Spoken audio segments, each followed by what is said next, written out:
Welcome back to the channel. Today we're going to be doing a review of a fantastic movie. One of the best movies I've seen probably in 2025. American Graffiti, coming out in 1973. This movie's fantastic. It makes me want to jump into a time machine and be teleported back to the 1960s where this movie is set. Because it is a fantastic vibe. Oh my goodness. Life back then was so cool. It puts 2025 to shame. But this movie has an all-star cast. Basically, every one of your childhood heroes was in this movie before they became famous. Right? It was sort of the first step in their journey. And it was directed by the George Lucas. The George Lucas. I'm not trying to trick you. That guy. The guy who did Star Wars. He just lays this another fantastic movie. And I just want to give a brief summary of it and cover some of the more important parts that I really like about the movie. So essentially, this movie takes place over one day, one night. It begins at the end of high school. It's high school graduation, and all the different characters have their own little subplots throughout the movie. And that's basically the movie. It's just you're following these different characters, all these friends who have all their own different storylines. And the first one, which is the best one, this is sort of like the overarching plot to the movie, I would say, is you're following the main protagonist whose name is Curt.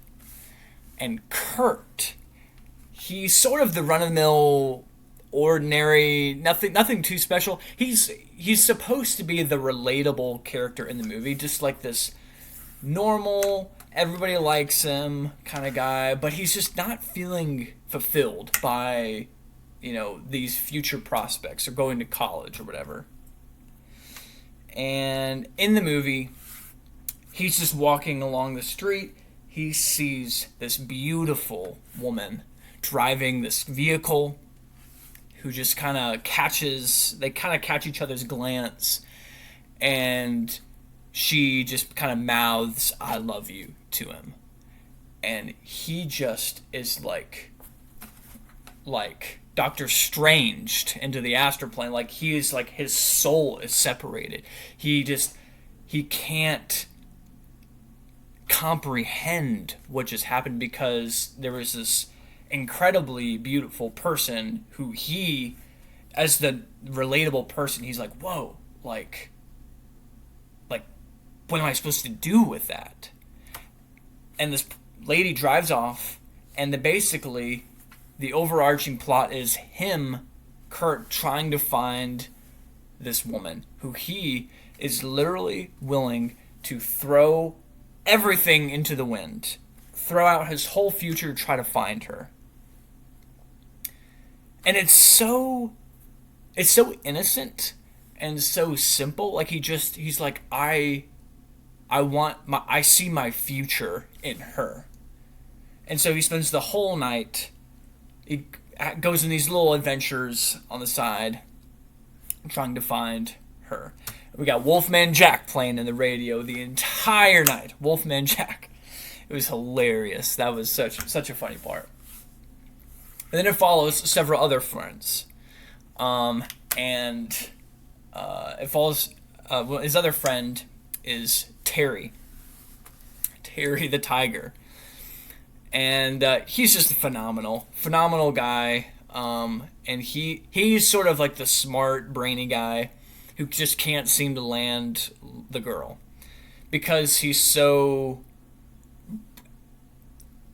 not adventurous. He's sort of plays on the safe side, but he wants to make it a right impression. He wants to be impressive, right? And so his story is essentially going to this drive-in food place like 7 times in the one night. The amount of times they go to this place and order food that looks so good. Maybe because I was hungry when I was watching it, but it is so good. It looks so good.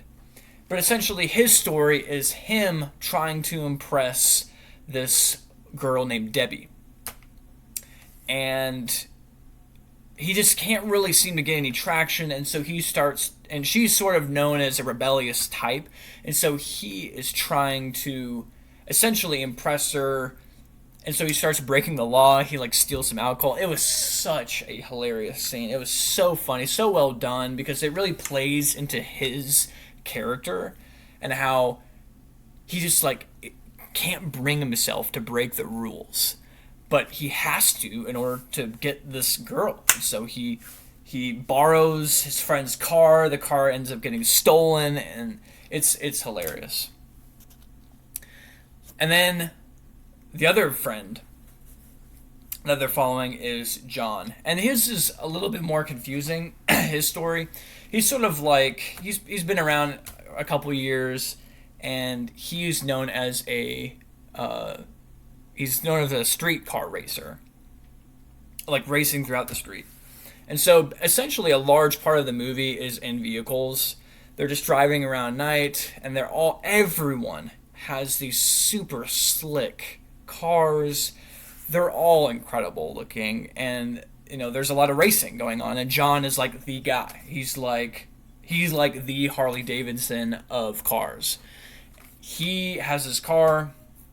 He's trying to pick up girls, and he inadvertently gets this girl, this 12-year-old girl, who is the sister of one of the other girls he tries to manipulate, but she has a crush on him, and so he's sort of like stuck with her in his car.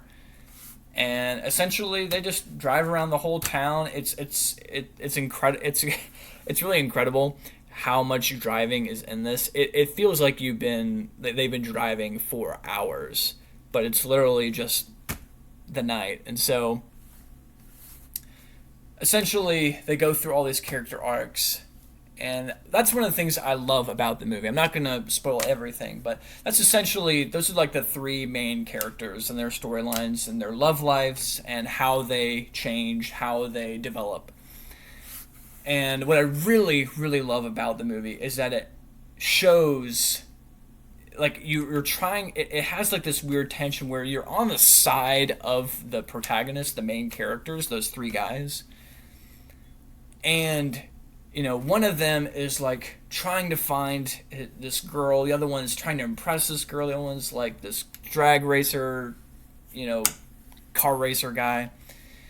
And how they progress and how they develop is really, really fun. And you love Curt.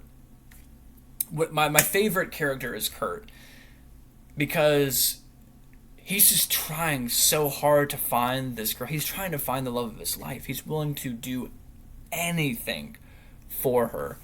And I love that. And the movie ends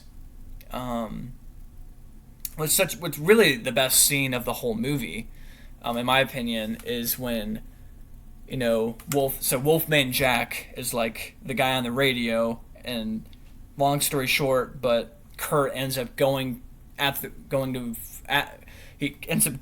the radio station where Wolfman Jack is, and basically asks him to say on the radio, because everyone's listening to it, this radio station.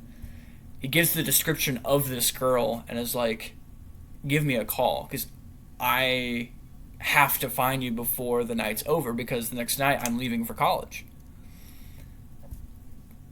And next morning, he goes to the payphone booth, gets a call from the girl, and he has to turn her down. It's so sad. It's heartbreaking.